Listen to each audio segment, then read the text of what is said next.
Nama saya Putri Dianita Agustin dengan NPM 22151000185 dari Universitas Pembangunan Pancabudi Medan, Fakultas Social Science, Prodi Akuntansi, kelas reguler 1-2D, mata kuliah Metafisika Ketuhanan dengan dosen pengampu Ibu Melva Panjaitan, Eskom Mkom.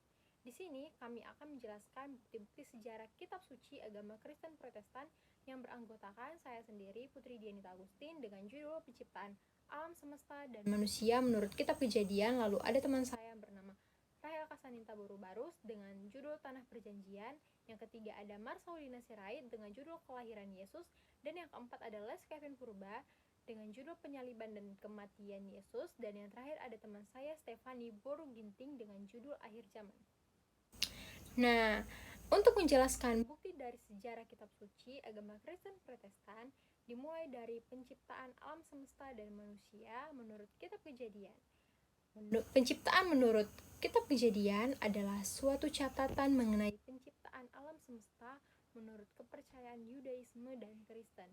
Terdiri dari 2 bagian kurang lebih setara dengan 2 pasal pertama dalam kitab Kejadian. Bagian pertama, Kejadian 1 ayat 1 sampai 2, bagian 4, Elohim yaitu kata generik bahasa Ibrani untuk Allah, menciptakan langit dan bumi dalam 6 hari mulai dari terang yang menerangi kegelapan pada hari pertama dan berakhir pada penciptaan manusia pada hari ke-6.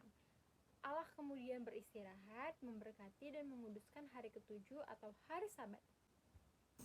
Dalam bagian kedua, Kejadian 2 ayat 4-2, Allah disebut dengan nama pribadinya Yahweh, menciptakan manusia pertama, Adam, dari debu tanah dan menghembuskan nafas kehidupan ke dalamnya.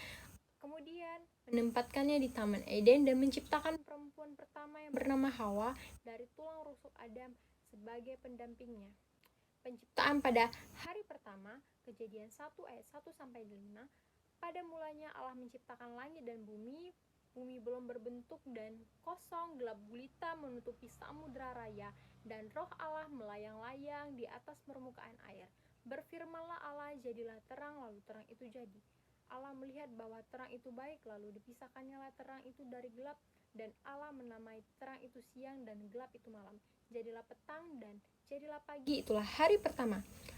Penciptaan hari yang kedua, Kejadian 1 ayat 6-8, berfirmanlah Allah, jadilah cakrawala di tengah segala air untuk memisahkan air dari air. Maka Allah menjadikan cakrawala dan ia memisahkan air yang ada di bawah cakrawala itu dari air yang ada di atasnya. Dan jadilah demikian. Lalu Allah menamai cakrawala itu langit, jadilah petang dan jadilah pagi, itulah hari kedua.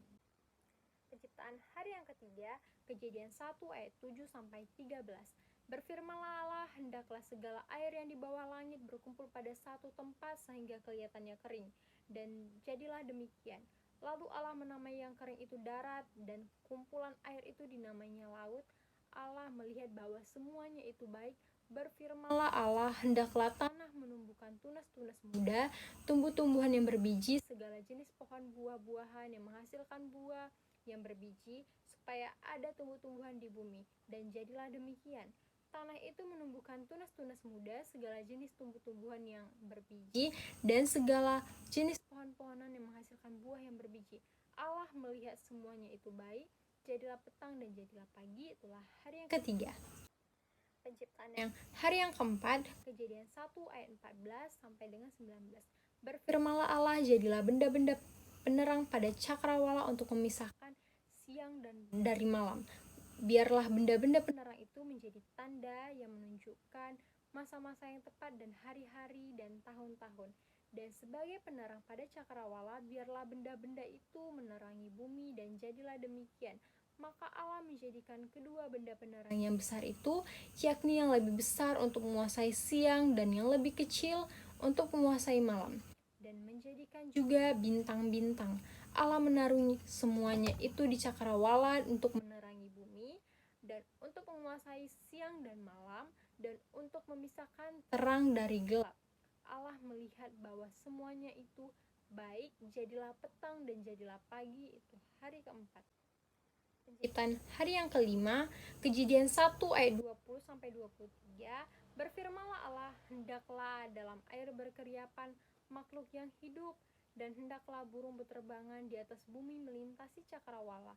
Maka Allah menciptakan binatang-binatang laut yang besar dan segala jenis makhluk hidup yang bergerak, yang berkeriapan dalam air, dan segala jenis burung yang bersayap. Allah melihat bahwa semuanya itu baik, lalu Allah memberkati semuanya itu firman-Nya. Berkembang biaklah dan bertambah banyaklah, serta penuhilah air dalam laut, dan hendaklah burung-burung di bumi bertambah banyak. Jadilah petang dan jadilah pagi, itulah hari yang kelima. Penciptaan hari yang keenam, Kejadian 1 ayat 24 sampai 31, Kejadian 2 ayat 1. Berfirmanlah Allah, hendaklah bumi mengeluarkan segala jenis makhluk yang hidup, ternak dan binatang melata dan segala jenis binatang liar. Dan jadilah demikian. Allah menjadikan segala jenis binatang liar dan segala jenis ternak dan segala jenis binatang di muka bumi. Allah melihat bahwa semuanya itu baik. Berfirmanlah Allah, baiklah kita menjadikan manusia menurut gambar dan rupa kita, supaya mereka berkuasa atas ikan-ikan di laut dan burung-burung di udara, dan atas ternak dan atas seluruh bumi dan atas segala binatang melata yang merayap di bumi. Maka Allah menciptakan manusia itu menurut gambarnya, menurut gambar Allah diciptakannya lah dia, laki-laki dan perempuan diciptakannya mereka. Allah memberkati mereka, lalu Allah berfirman kepada mereka, beranak cuculah dan bertambah banyak, penuhilah bumi dan taklukkanlah itu, berkuasalah atas ikan di laut dan burung-burung di udara dan atas segala binatang yang merayap di bumi. Berfirmanlah Allah, lihatlah aku memberikan kepadamu segala tumbuh-tumbuhan yang berbiji di seluruh bumi dan segala pohon-pohon yang buahnya berbiji, itulah akan menjadi makananmu. Tetapi pada segala binatang di bumi dan segala burung di udara dan segala yang merayap di bumi yang bernyawa, kuberikan segala tumbuh-tumbuhan hijau menjadi makanannya. Dan jadilah demikian. Maka Allah melihat segala yang dijadikannya itu sungguh amat baik. Jadilah petang dan jadilah pagi, itulah hari yang keenam. Demikianlah diselesaikanlah langit dan bumi segala isinya. Penciptaan pada hari yang ketujuh, Kejadian 2 ayat 2 sampai 4, ketika Allah pada hari ketujuh telah menyelesaikan pekerjaannya, dibuatnya itu, berhentilah ia pada hari ketujuh dari segala pekerjaan yang telah dibuatnya itu. Lalu Allah memberkati hari ketujuh itu dan menguduskannya, karena pada hari itulah ia berhenti dari segala pekerjaan penciptaan yang telah dibuatnya itu. Demikianlah riwayat langit dan bumi pada waktu diciptakan. Penciptaan laki-laki, Kejadian 2 ayat 4 sampai 7. Ketika Tuhan Allah menjadikan bumi dan langit, belum ada semak apapun di bumi, belum timbul tumbuh-tumbuhan apapun di padang, sebab Tuhan Allah belum menurunkan hujan ke bumi, dan belum ada orang untuk mengusahakan tanah itu. Tetapi ada kabut naik ke atas dari bumi dan membasahi seluruh permukaan bumi itu. Ketika itulah Tuhan Allah membentuk manusia itu dari debu tanah yang menghembuskan nafas ke dalam hidungnya. Demikianlah manusia itu menjadi makhluk yang hidup. Penciptaan perempuan, Kejadian 2 ayat 18 sampai 25. Tuhan Allah berfirman, tidak baik kalau manusia itu seorang diri saja. Aku akan menjadikan penolong baginya yang sepadan dengan dia. Lalu Tuhan Allah membentuk dari tanah segala binatang hutan dan segala burung di udara. Dibawanya lah semuanya kepada manusia itu untuk melihat bagaimana ia menamainya. Dan seperti nama yang diberikan kepada manusia itu kepada tiap-tiap makhluk yang hidup, demikianlah nanti nama makhluk itu.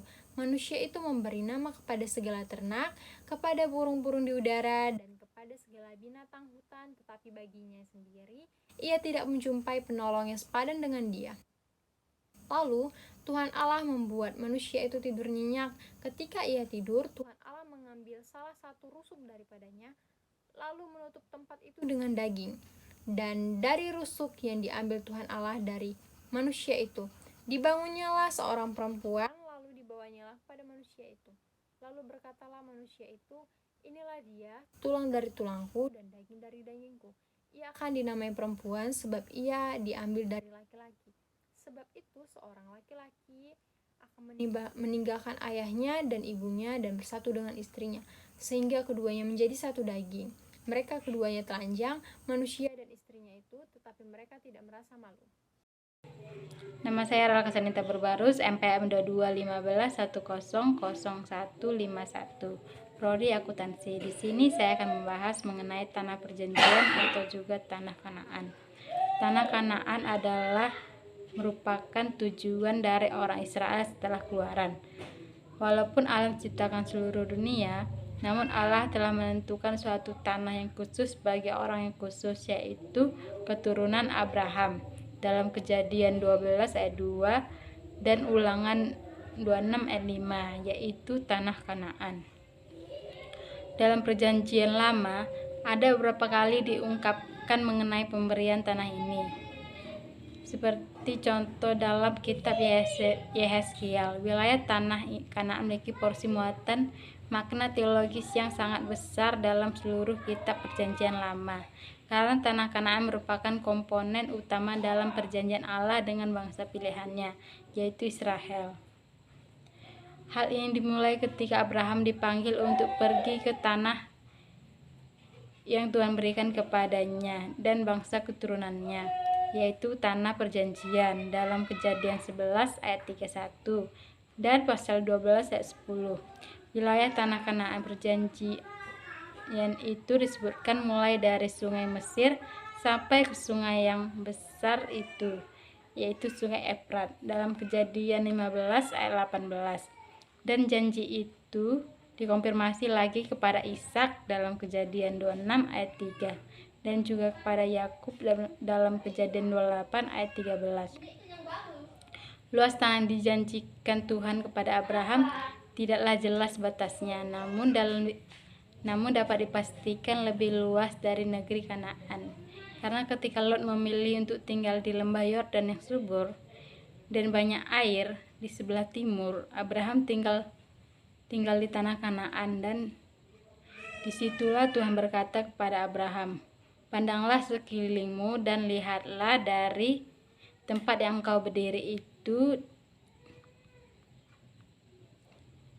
ke timur dan barat, utara dan selatan, sebab seluruh negeri yang kau lihat itu akan kuberikan kepadamu dan kepada keturunanmu untuk selama-lamanya." Dalam Kejadian 13 ayat 14 sampai 15.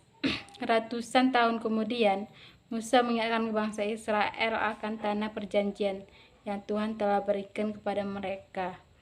Maka Musa menjelaskan batas-batas tanah itu sebagai majulah, berangkatlah, pergilah ke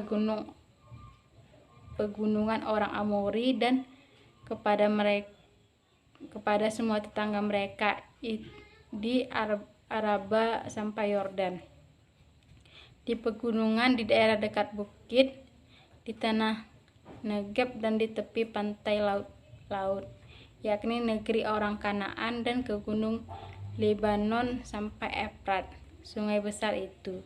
Ketahuilah, aku telah menyerahkan negeri itu kepadamu. Masukilah, dudukilah negeri yang dijanjikan Tuhan dengan sumpah kepada nenek moyangmu, yakni Abraham, Ishak dan Yakub, untuk memberikannya kepada mereka dan kepada keturunannya. Dalam Ulangan 1 ayat 7 sampai 8. Dan saat itu bangsa Israel telah menduduki tanah bahkan sampai ke sungai Yordan yang lebih luas dari batas tanah perjanjian. Perkenalkan, nama saya Marsaulina Sirait dengan NPM 22151000244. Baik, pada kesempatan kali ini saya akan melanjutkan materi yang menjelaskan tentang kelahiran Yesus.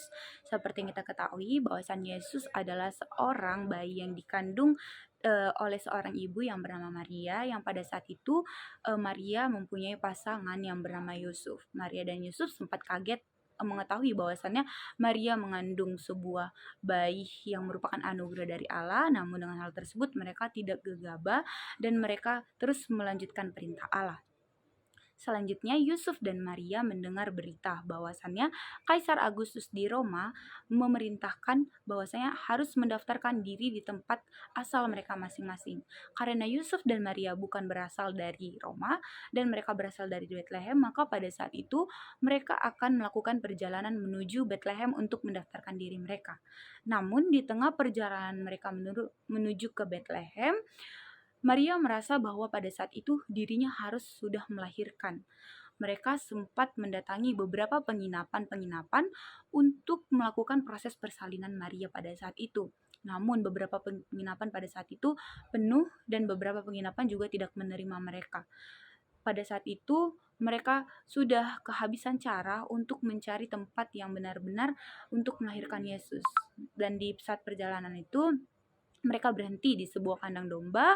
Di tempat itu juga Maria melakukan persalinannya dan melahirkan Yesus. Karena banyaknya penginapan-penginapan yang penuh dan menolak Yesus, pada akhirnya Yesus dilahirkan di sebuah kandang domba. Namun dari hal ini kita mengetahui bahwasannya dengan kelahiran Yesus di kandang domba, hal tersebut bukan lah karena mengatakan bahwasannya Yesus adalah seorang bayi yang tidak layak atau bagaimanapun, namun di sini diajarkan bahwasannya kesederhanaan untuk melahirkan Yesus yang pada saat itu notabene adalah seorang juru selamat yang hidup. Pada saat itu Yesus dilahirkan di Bethlehem. Yesus juga dibesarkan di Bethlehem sampai dengan umurnya 12 tahun. Pada saat itu seorang raja yang bernama Herodes mempunyai perintah akan membunuh setiap anak sulung dari setiap warga-warga ataupun bangsawan-bangsawan yang ada di tempat tersebut. Karena mendengar hal tersebut, Maria dan Yusuf pun kaget dan mereka membawa Yesus ke Nazaret. Yesus dibesarkan di Nazaret hingga Yesus berumur 12 tahun lamanya. Setelah Yesus berumur 12 tahun, Yesus pun melanjutkan perjalanannya ke Yerusalem. Dengan hal tersebut, mulai dari umur 12 hingga 30 tahun Yesus tinggal di Yerusalem.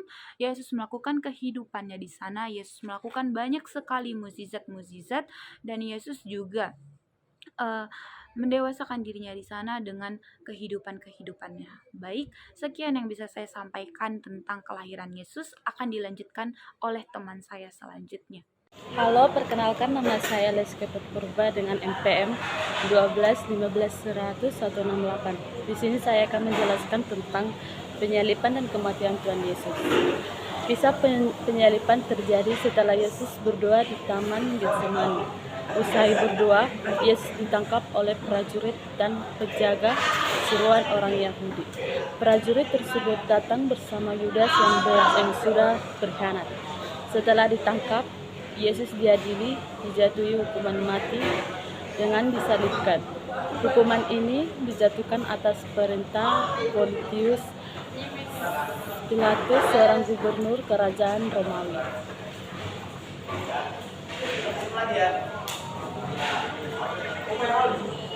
Penyalib ini didasari oleh pemukaan agama Yahudi yang menyatakan bahwa Yesus mengaku sebagai raja orang Yahudi sebelum disalibkan. Jubah Yesus dilepaskan dan diikat pada sebuah tongkat dengan posisi membungkuk.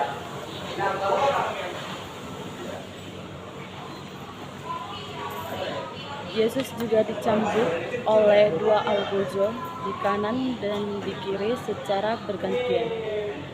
Cambuk tersebut terbuat dari potongan tulang dan besi sehingga tubuh Yesus pun bercucuran darah. Tak hanya dicambuk, Yesus juga diberikan mahkota duri hingga darah juga bercucuran di kepalanya. Setelah diberikan mahkota duri, tangan dan kakinya dipaku. Kemudian Yesus digantung di kayu salib dan dengan rasa yang sakit yang luar biasa. Disalib di antara dua orang penjahat yang juga disalibkan. Selain disalibkan, Yesus juga menanggung hujatan dan ejekan dari banyak orang. Meski begitu, Yesus tetap sabar dan berdoa agar Allah mengampuni semua perbuatan mereka. Sejumlah sumber mengatakan bahwa Yesus mati di kayu salib sebelum matahari terbenam. Dia pun dikuburkan di sebuah makam yang terletak di suatu taman. Pada hari ketiga, makam tersebut menjadi kosong karena Yesus telah bangkit dari kematian. 40 hari setelah bangkit, Yesus pun terangkat ke surga di hadapan murid-muridnya. Sekian dan terima kasih atas penjelasan saya tentang penyaliban dan kematian Tuhan Yesus. Perkenalkan, nama saya Stefani Bruginting. Saya mahasiswa dari Universitas Pembangunan Pancabudi dari Fakultas Social Science dan dari Prodi Akuntansi. Di sini saya akan menjelaskan tentang bab akhir zaman, di mana pada abad pertama orang Kristen percaya Yesus datang kembali pada masa hidup mereka, karena Yesus berkata kepada mereka bahwa berjaga-jagalah setiap saat.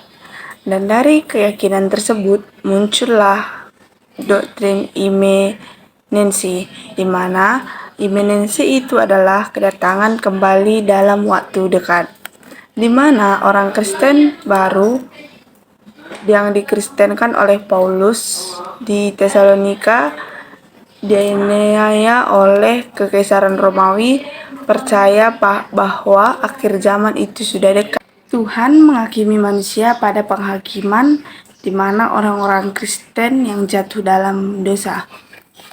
Di akhir zaman, menurut ahli Alkitab, itu sudah 80% nubuatan yang dinyatakan di dalam Alkitab itu sudah terjadi pada manusia zaman sekarang, di mana 20%-nya itu tentang akhir zaman itu menunggu waktu Yesus datang kedua kalinya, atau menunggu akhir zaman itu terjadi.